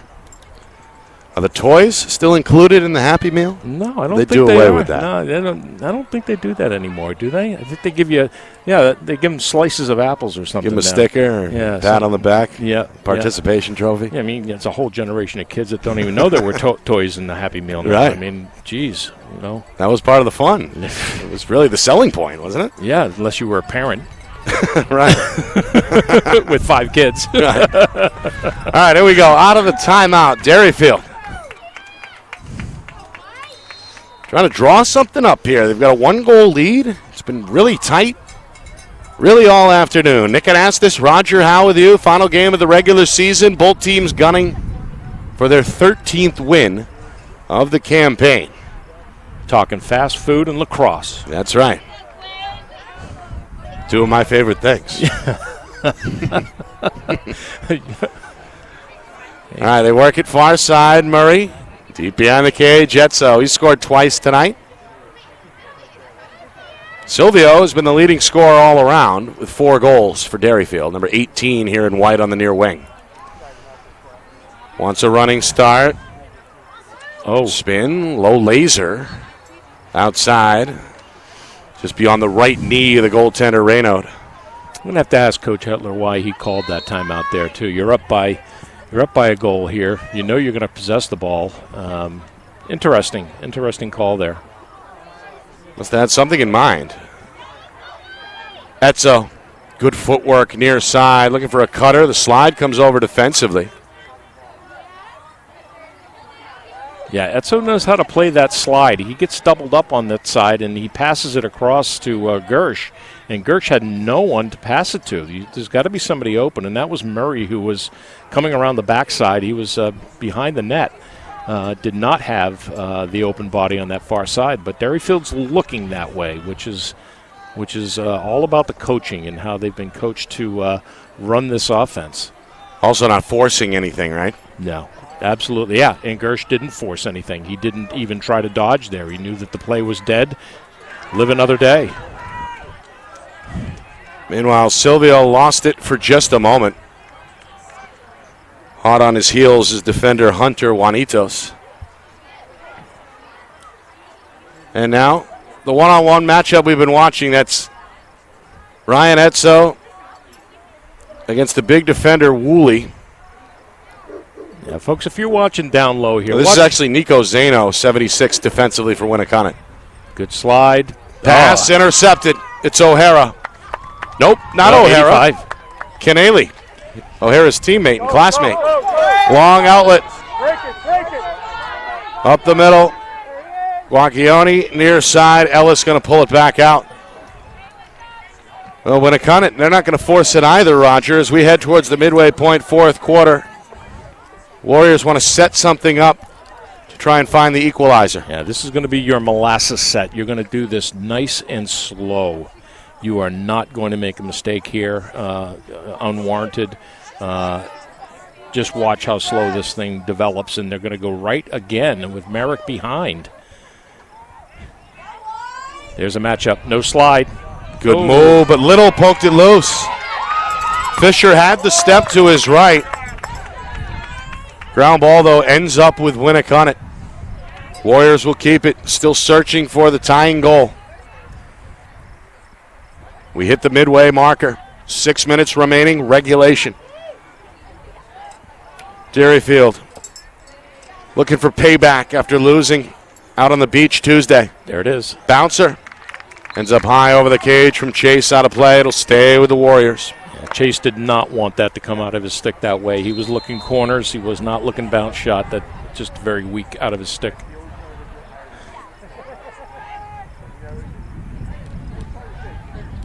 Oh, Ellis nice look. There it finds is. the cutter, and there's White on the finish. The weak side taking advantage. White, who's been quiet, able to come up with a low shot to tie the game at 8. What a nice play this is. Ellis can take his body and he can create something that's not even really there. There was no real play for him. He was being played very, very well, but that slide was very, very tentative getting over to him. And when he did finally make that first step, it left Caleb White wide open. Nice, nice play. So White, who was instrumental in that win over Portsmouth last week, scores his first goal of the night. Derryfield, a big answer at the X as they win another face-off. They got the advantage there. Yeah, Flag here as things starting to get rough. It'll be against the Warriors. Carpentier out of a crowd. watch for them to push it here. Carpentier avoids a check. Cabot going to take over on the near wing with a penalty on the way against Winnacunnet as we move towards 5 minutes to go in this fourth quarter. Game tied at 8. Yeah, Derryfield was actually, in my opinion, lucky to get that face-off because it looked like Charpentier was holding the ball down. You cannot hold the ball with your cross over top of it without trying to make a movement to gain possession, and they let that go. They let that go, and then here we are. Bounce pass taken by Dean. Shot! A little wide, a laser over the crossbar. This is more than likely going to be a push, I believe, here. Yeah, technical is what they're signaling.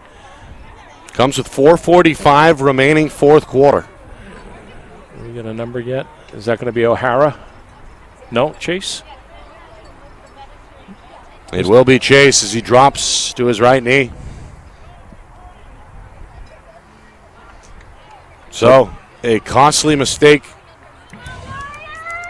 on the ground ball pursuit. Chase has played well today, to say the least. Scored twice. 30-second penalty. Let's see if Winnacunnet can survive here. Derryfield looking to reclaim the lead. This has been a pet peeve of mine on 30-second EMOs all season long. You've got to attack with rotation quickly on 30 seconds. Instead, already 15 in. And now they start. Dean, near side. Cabot kicked away by Raynaud.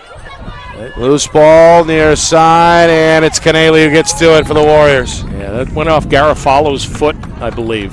Timeout, Pat Snow. Warriors want to talk it over. They've got possession. They still have 3 seconds left on the penalty to kill it off.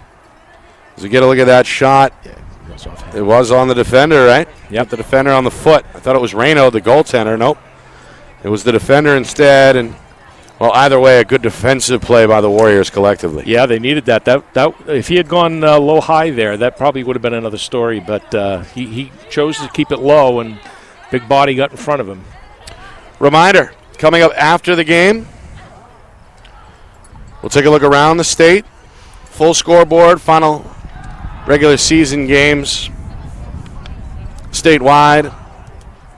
Obviously, a look back at this game in depth as well, and we'll take a peek at our busy tournament broadcast schedule beginning on Monday, Labor Day. That's all on the way after the game here in Manchester. Whether that's after this fourth quarter or after an overtime period, we'll find out. Still 4:18 to go here in the fourth quarter. We haven't done an overtime game this year, I don't think.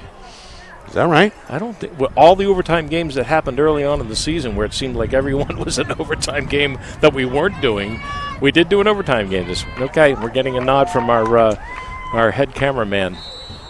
I'm going to have. I don't remember what it was. I don't remember what it was either.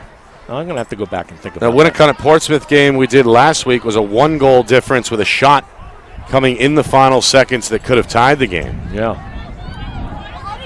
Well, I'm not gonna dispute John. Unless he was agreeing with you that indeed we have not seen Oh, maybe that was it. an overtime No, game. no, he's an umpire. They're never wrong. Did we see Winnacunnet Wyndham in OT? That was a No. 1-goal game. Oh, wait a minute. You might be right. Yeah, didn't Ellis score? Yeah, I think John's right there. It was actually Ben Beals. Johnny on the spot with a text message back in our Beals Insurance Studios. That's right. Yeah, Mr. Ellis, 94. He was the goal scorer on that. All right, here we go. 8-8 as we head towards 3 minutes.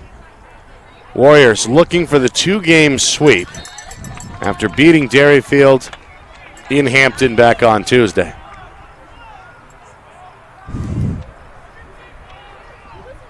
It would also be the first losing streak in years for Coach Hedler. Who knows when the last time Derryfield lost back-to-back games was? Yeah, that's A long time ago. That's a question that probably he only knows. I don't know if those records are kept anywhere else. I don't think anyone outside of Coach Hedler would know that. That's true. Yeah. He would probably tell you immediately Yeah. He with no hesitation. He's got that kind of a memory. He mentioned recently in a podcast he remembers his first real good trouncing when Derryfield was a club team, 19-1 against Portsmouth back in, I think, 2007. Wow. Before they went in NHIAA.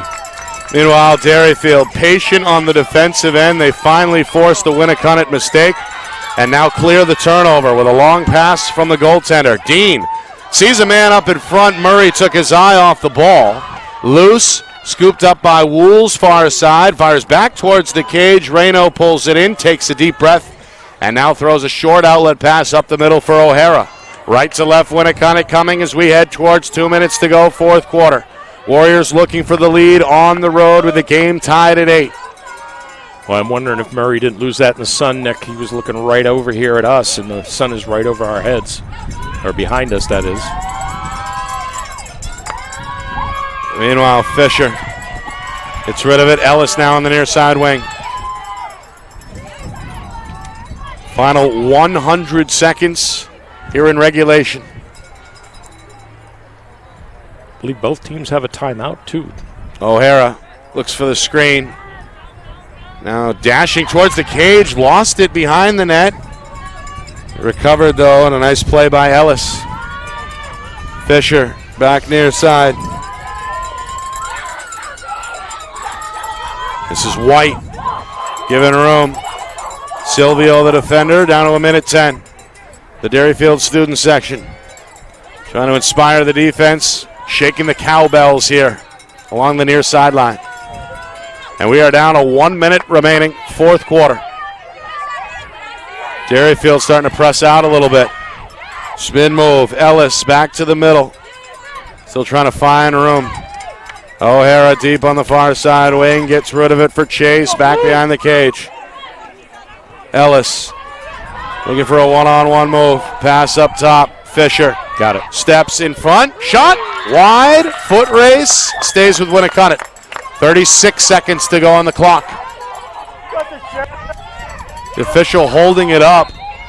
That's got Ellis upset. He wanted a quick restart. The senior finally puts it in play. 30 seconds to go. Near side, it's Merrick. Going to take a jog behind the cage to the far side. Reverse direction. Finds a man, denied by Snyder. The low shot was stopped. Mancini ends up with it for Derryfield. Mancini still trotting with it. Far side, 10 seconds. Mancini turns on the gas. Crosses midfield, looks at the scoreboard. Down to 6 seconds, gets knocked down. Ball loose near side. White, the inside track, going to get to it, and we are headed to overtime here in Manchester. And we're going to have a flag here, and this is going to be a push. And Derryfield is going to start man up here. Coach Snow upset. He's out in front of that Winnacunnet bench.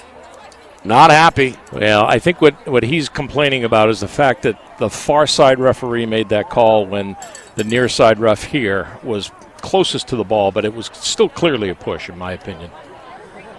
Mancini went flying. 2 Warriors hot in pursuit. Flag coming at the tail end of the quarter. Scoreboard reading 0s. So how would that work, Roger? Would we see that penalty to begin overtime? Yep. Carries over. They wouldn't add time to the clock, right? No. Right. No, They let the play out, which brought us to the end of the fourth. Yeah, nothing changes there.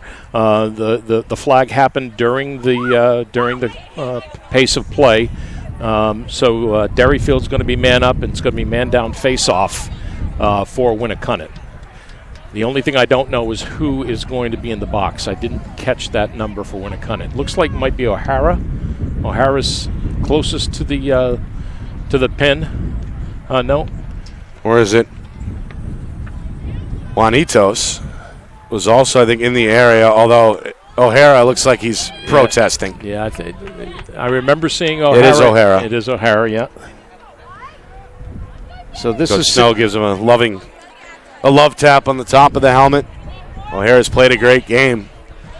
Yeah, but his penalty is going to put his team on the defensive here, shorthanded to begin overtime. And I'm not sure why there's not a face-off here. I may have something wrong, but that penalty happened before the end. All right, well, Derryfield is going to have it. 4 minutes on the clock. Sudden death overtime. Nick Anastas, Roger Howe with you here. It's been tight throughout. Tied at halftime. Neither team has led by more than 2. Derryfield on the EMO for the next 15 seconds. Clock ticking. Murray on the near side post. Leaves it for Dean. Watch out it. Dean looking. Winnacunnet's really got that defense packed in. Down to 3 seconds. Etzo wants it. Goes low, and Reno able to stop it. Scoops up the save. Long outlet. Throws it over the top of the defense. Juanitos past midfield. Timeout Winnacunnet. Warriors get what they wanted. They kill the penalty. They get the save. They have now possession in Derryfield end. And we'll talk about it with 3:22 to go here in this overtime. Yeah, give Renaud some credit there. I had him with a big fat 0 for saves in the fourth quarter. He did touch the ball, but he didn't make any saves. And here he comes, an OT rises to the occasion, and he gets right into it. But yeah, that couldn't have happened any better for Winnacunnet there. Warriors looking to extend their win streak into the tournament. Either way, win or lose, playing their best lacrosse, I think that's fair to say, of the season. Again, they will face Portsmouth in a do-or-die round 1 situation on Monday, so a good competitive tune-up either way for Winnacunnet. Of course, Derryfield, they'll be in action Monday as well to kick off the tournament against longtime rival Goffstown here in Manchester. All right, here we go. Warriors out of the timeout, 3:22 to go in overtime.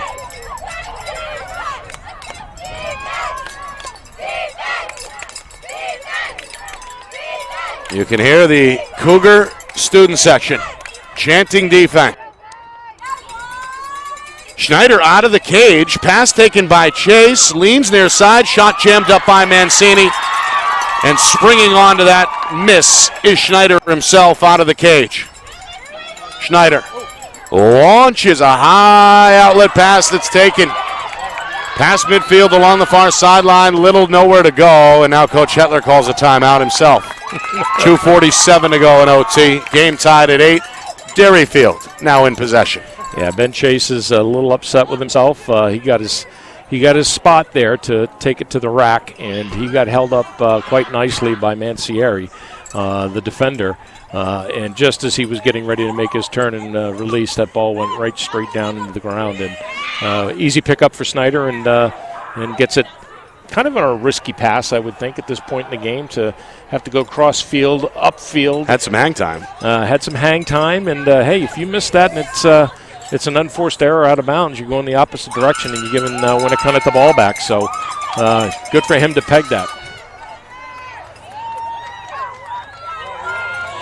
Let's see what they can come up with here. Well, they produced a pretty good look last time. Etzo being denied by Mancini, or by Reynaud, rather. Meanwhile, out of the timeout, defender Andrew Wald trying to pump up this crowd, raising both arms over his head.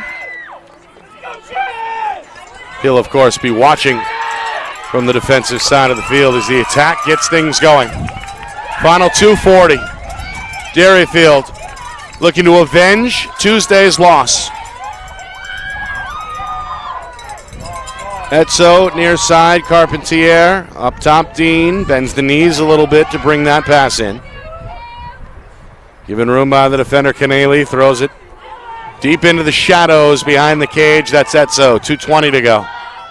Lobs a pass near side. Carpentier back up top. Dean wants a running start. Fires on the run and a laser whizzes past the goaltender's head and the crossbar out of play. Derryfield will keep it at this end. Watch for the lowdown here with the defense. Etzo over the top. Cabot. No! Kick saved by Reynaud. Over the shoulder shot. No way, says the goaltender. Carpentier keeps it alive behind the cage. Far side wing. Dean fakes the shot. Steps into a bouncer. Reynaud is there again. The goaltender putting together a highlight reel on that possession. Long outlet over the head of the intended target, then taken in by Chase here on the near side. We move inside of 100 seconds to go in OT. Huge sequence of events there with Reynaud. Oh, my God. As good a goaltending as we've seen all year. Wow. 2 back-to-back games we've done with him, and he has just stood on his head, literally. That went off his opposite side foot as he turned around. Crazy. Meanwhile, a flag flies. Cook Snow wanted something called there, and he's going to get it. Too many men. Substitution error. Meanwhile, Ellis, a bouncer on the run, goes well wide, out of play, stops this clock with 1:05 to go. Penalty on the way against the Cougars. Yeah, too many men, and then I did not see the transition switch at the box, but clearly too many men out there. Big 7. Just a mistake you can't tolerate, right? If you're Coach Hetler, that cannot sit well. Not at this point in the game. I don't know if he has an individual running the box over there, or if the players are running it on their own. But we got 28 sitting down over there. He came on late. That's Colby Muse. I don't know if he was the infracting player, but he's the one that they sent back out there. When you're down, when you've already caused the penalty and it's too many men, you keep them out there. Winnacunnet a chance for the victory. Chase, extra feed, shot, score, game over. It's Jack Ellis. Pulls the trigger, lights the lamp, and sends us all home here at Manchester. Incredible extra man offense there. Perfectly run, find the open man, far side. There was nothing Derryfield could do to cover up on that. Great play. An EMO goal, fitting. Special teams big both ways today. Jack Ellis with 48 seconds remaining in OT gets Winnacunnet their 13th victory of the season as they wind up 13-3 under head coach Pat Snow. Derryfield, they drop to 12-3 after an 0-2 start to the week and close to the season against the Winnacunnet Warriors. What a great game. What a great overtime period. Just goes to show you one little wrinkle, one little flaw in your game, and 2 quality teams, 2 well-coached teams like these 2 teams are, can make all the difference in the world. That one little glitch in your schedule, I guess to say. Winnacunnet, they've spoiled us last couple of weeks. A 1-goal win over Portsmouth. We were out there in the gates on the Port City. And then today here in the Queen City, Warriors treat us to an overtime win of 9-8. Yeah. Coming back, we'll wrap it all up. We'll take a look around the state as well. Final day of the regular season. in a lot of cases, and a lot more in just a moment. You're watching the Friday Night Lights New Hampshire Game of the Week, presented by Beals Insurance.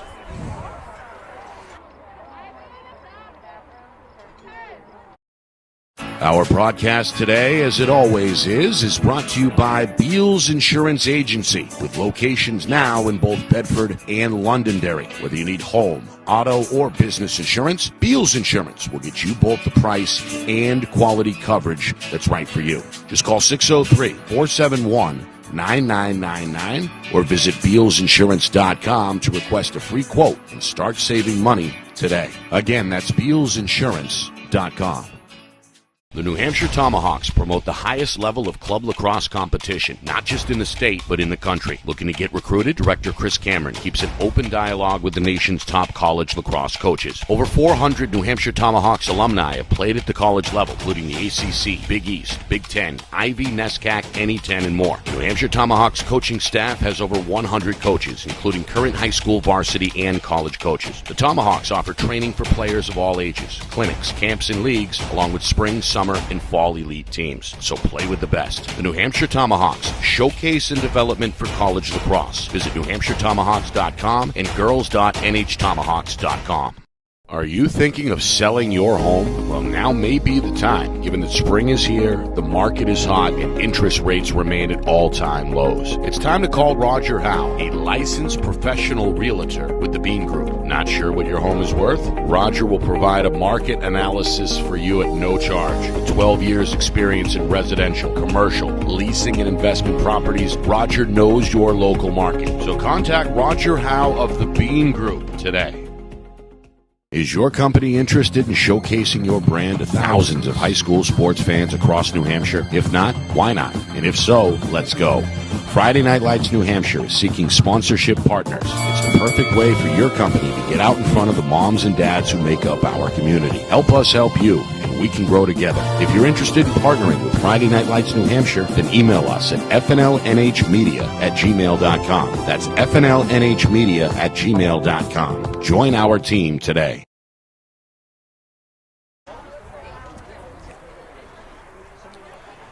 Well, 9-8 the final, as Winnacunnet able to sweep the defending champion Derryfield Cougars this week as they follow up their Tuesday home victory with a 9-8 overtime win here on the road in Manchester. Nick Anastas, Roger Howe with you. One of the best games we saw all season long. Indeed, and we need to get Mr. Ellis on our payroll. That's 2 overtime goals, right? 2 overtime games with him. And he just knows how to pour it on when the timing is right, and his team needs him to do that. Don't take anything away from Derryfield on this one either. Unfortunate penalty there in the fourth, or excuse me, the overtime that put Winnacunnet in that position. But hey, Chase went 3 for 2 for Winnacunnet, and Ellis went 2 for 1. So, you know, those guys are carrying this team right now, and let's see what they can do in the playoffs. It was close the whole way. A 2-goal lead built early up by Winnacunnet. Derryfield scored 4 in a row to bridge the first and second quarters and build a 4-2 lead. Winnacunnet rattled off 3 in a row late in that second quarter to reclaim a lead 5-4. Both teams scored on the EMO on 1 penalty each way in that first half. Ryan Edso scored the final goal before halftime with inside of 3 minutes to go to tie things up at the break 5-5. Derryfield came alive in that third quarter. They won all 5 face-offs. They scored or outscored Winnacunnet 3-1 in the frame, cashed in on another EMO goal in that third quarter, and looked pretty good going into the fourth. They led 8-6, but Winnacunnet made them pay on a mistake of their own. Scored an EMO goal just about 2 minutes in to cut it to 1. Then later in the quarter, about midway through, Caleb White scored on a nice play to tie the game at 8. Warriors shut out Derryfield in that fourth quarter to force the extra session. And then in the final minute, again, penalty the difference. An EMO goal for Jack Ellis wraps this one up. 9-8 the final. Winnacunnet finishes the regular season at 13-3, while Derryfield falls to 12-3. It's going to be an interesting first bracket for those two teams after this week. Can't say enough about both programs this season. They've both had great coaching, some outstanding play throughout the Winnacunnet games and the Derryfield games that we've done. Really can't wait to see what these teams can do in the playoffs. Yeah. Well, speaking of the playoffs, both are in action, as you mentioned, on Monday in the first round of the 21-team Division II tournament. Goffstown will travel here to Derryfield. We will be in Wyndham to see the Jaguars host Hollis Brookline, and of course Winnacunnet will face Portsmouth in round number 3. Roger, Portsmouth, they had their hands full earlier tonight with Dover. That was a 1-goal game in the fourth quarter. Going into the fourth, it was 8-7.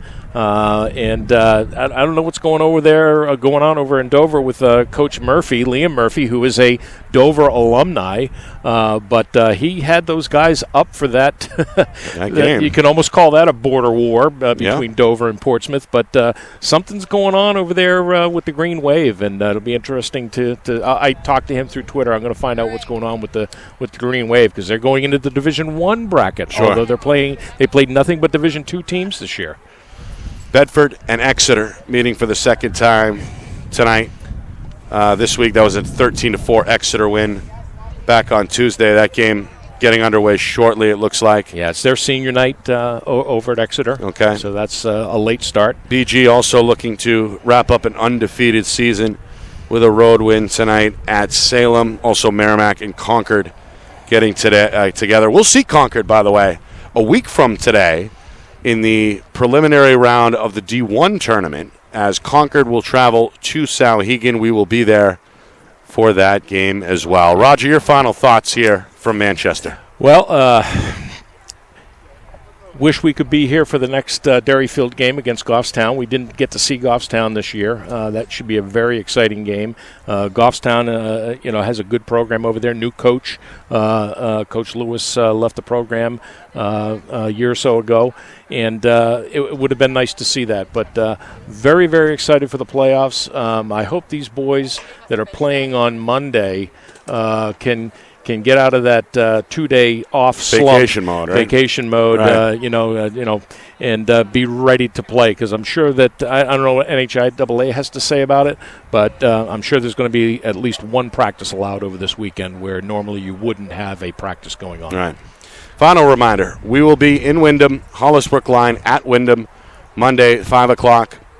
Great way to end Memorial Day weekend. We'll be on the air at 4:45. Face-off comes your way at 5:00 Eastern Time. All right, I want to thank Coach Hetler and his staff here at Derryfield, always making us feel welcome. We appreciate Coach and his staff, always doing a great job. Always. And creating a great atmosphere here at the Derryfield School. Want to thank our videographer / technician, that's John Barron, the man behind the lens, giving you all those great shots in 1080 HD. The director back at the Beals Insurance Studios is Ben Beals, the man behind the curtain, queuing up the replays, keeping it razor sharp and red hot. And of course, the man in the big chair down in Florida, executive producer Steve Beals. He'll be back up here in the Shire in the next few days. We appreciate him. For my partner Roger Howe, my name is Nick Anastas, saying so long. Final score, final time. In overtime, Winnacunnet 9, Derryfield 8. This has been a presentation of our Friday Night Lights New Hampshire Game of the Week, presented by Beals Insurance.